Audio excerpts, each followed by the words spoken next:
मैं पूरी रात चीखती रही। मुझे बहुत दर्द हो रहा था, मगर वो कमबख्त कहाँ रुकने वाला था। वो तो बस रुकने का नाम ही नहीं ले रहा था।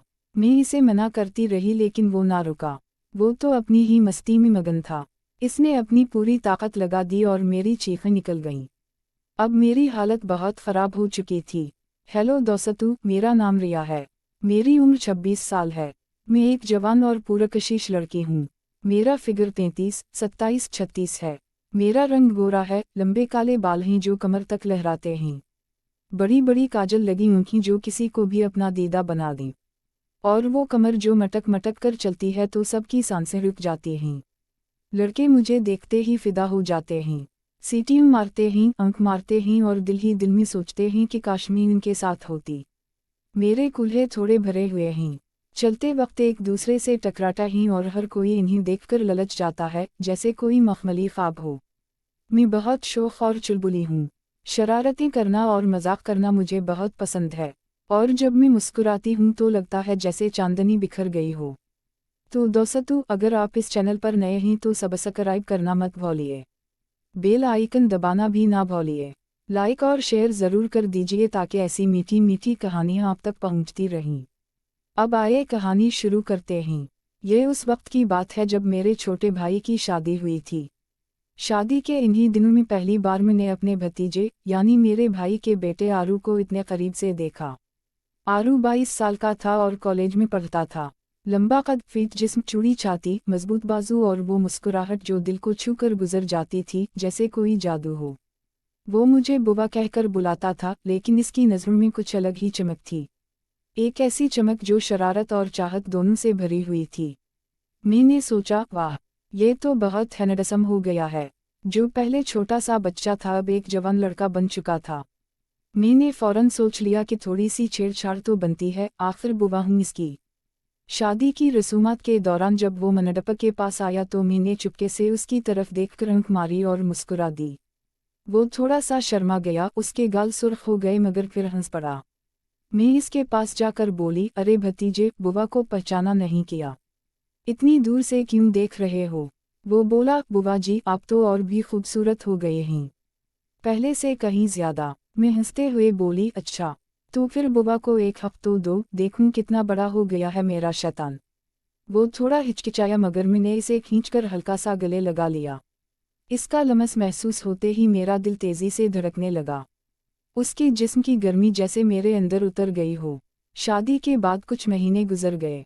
मेरा भाई और भाभी दिल्ली में रहते थे और आरू भी वहीं कॉलेज करता था। एक दिन भाभी का फोन आया, रिया दी, आरू की तबीयत खराब है, इसे बुखार है और वो घर पर अकेला है। तुम चंद दिन आकर उसकी देखभाल कर लो, तुम्हें देखकर वो ठीक हो जाएगा। मैंने फौरन हाँ कर दी। दिल में खुशी की लहर दौड़ गई कि आरू से मिलने का बहाना मिल गया। मैं उनके घर पहुंच गई। आरू बुखार में बिस्तर पर लेटा हुआ था। चेहरा थोड़ा पीला था लेकिन फिर भी इसके होंठों पर मुस्कुराहट थी। मैंने उसके माथे पर हाथ रखा और कहा, अरे मेरे शैतान भतीजे, क्या हाल है? बुआ आ गई है तेरी देखभाल करने। वो मुस्कुराया और बोला, बुआ आप आ गईं, अब तो मैं ठीक हो जाऊंगा, बस आपकी मुस्कुराहट चाहिए। मैं हंसकर बोली, चल दवा ले और सो जा, बुआ तेरी नरस बनेगी। सुबह में इसके लिए खिचड़ी बनाकर लाई। जानबूझकर इसके पास बैठ गई और इसका हाथ पकड़कर बोली, खा ले, मेरे हाथ की बनी है, देख कितनी प्यार से बनाई है। वो मुझे ही देखता रहा और बोला, बुआ आपकी मुस्कुराहट देखकर ही भूख लग जाती है। मैं शर्मा कर बोली, अच्छा जी, तो फिर शाम को पार्क में चलते हैं, थोड़ी ताज़ा हवा भी लग जाएगी। शाम को हम पार्क गए। हल्की ठंडी हवा चल रही थी, सूरज ढल रहा था और आसमान नारंगी और गुलाबी रंग में रंग गया था। मैं जानबूझकर उसके करीब करीब चलने लगी। कभी इसका हाथ छू लिया, कभी मजाक में हल्का सा धक्का दे दिया। वो हंसता रहा। एक बार उसने मेरे बालों में फंसा हुआ पता निकाला। इसकी उंगलियां मेरे बालों में से गुजरीं और वो बोला, बुआ आपकी आँखें बहुत प्यारी हैं, इनमें डूब जाने का दिल करता है। मेरा दिल जोर जोर से धड़कने लगा। मैंने शर्मा कर नजरें झुका लीं मगर अंदर से खुशी महसूस हो रही थी। आहिस्ता आहिस्ता दिन गुजरते गए। मैं हर सुबह इसके लिए नाश्ता बनाती, कभी पराठा, कभी पोहा, कभी फ्रूट सलाद। शाम को उसके कंधे दबाती और कहती, थक गया होगा ना मेरे शैतान, आ मसाज कर दूं। वो मुस्कुरा कर कहता, बुआ आपकी ये शरारतें मुझे पागल कर देती हैं। एक शाम भाई और भाभी घर से बाहर गए हुए थे। हम लिविंग रूम में बैठे थे और लाइट्स मध्यम थीं। मैं इसके पास जाकर बैठ गई और अपना सर इसके कंधे पर रख दिया। मैंने आहिस्ता से कहा, आरू तुम इतने अच्छे क्यों हो? इसने मेरे गाल को छुआ और बोला, आपकी वजह से बुआ, आप मुझे जीने का बहाना देती हैं। हमारी सांसें एक दूसरे के करीब महसूस हो रही थीं। वो मेरे होंठों के करीब आया मगर मैंने शर्मा कर चेहरा मोड़ लिया। फिर भी उसने मेरा हाथ पकड़ लिया और हमारी उंगलियां आपस में उलझ गईं। अगले दिन हम किचन में थे। मैं सब्जी काट रही थी और वो पीछे खड़ा था। इसकी गर्म सांसें मेरी गर्दन के करीब महसूस हो रही थीं। मैं मुड़ी और बोली, आरू ये क्या कर रहे हो? वो हंसा और बोला, बस आपको देख रहा हूँ बुआ। आप बहुत खूबसूरत लग रही हैं। एक रात हम टेलीविज़न देख रहे थे। मैंने जानबूझकर अपना पाँव इसके पाँव पर रख दिया। वो मुस्कुराया और मेरा पाँव सुहलाने लगा। टेलीविज़न पर एक रोमांवी मंजर आया। मैंने चुपके से उसकी तरफ देखा। वो भी मुझे ही देख रहा था। मैं आहिस्ता से उसके करीब हुई, इसकी आंखों में देखा और फिर इसके होंठों पर अपने होंठ रख दिए।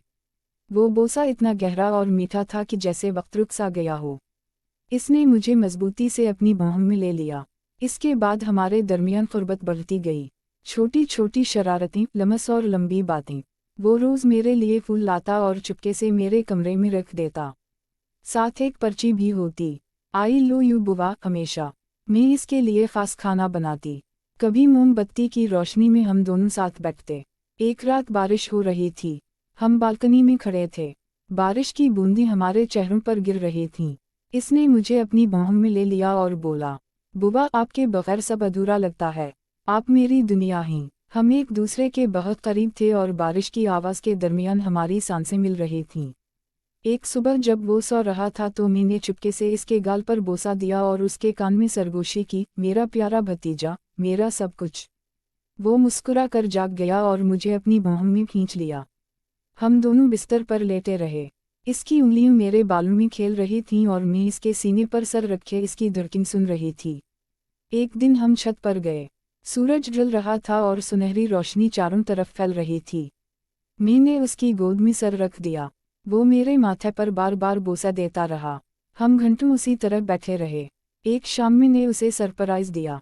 कमरे में हल्की रोशनी थी, गुलाब की पंखुड़ियां बिखरी हुई थीं और खुशबू से भरा हुआ माहौल था। वो कमरे में आया तो हैरान रह गया। मैंने इसे खींचकर बिस्तर पर बिठाया और इसके गले में हाथ डालकर एक लंबा और गहरा बोसा दिया। हम दोनों एक दूसरे में खो गए, जैसे दुनिया सिमटकर सिर्फ हम दोनों तक रह गई हो। एक और रात हम छत पर लेटे थे और आसमान पर सितारे चमक रहे थे। मैंने इसका हाथ पकड़ा और पूछा, आरू क्या तुम हमेशा मेरे साथ रहोगे? वो मेरी तरफ मुड़ा, मेरे होंठों को छुआ और बोला, बुआ आप जहाँ हैं मैं वहाँ।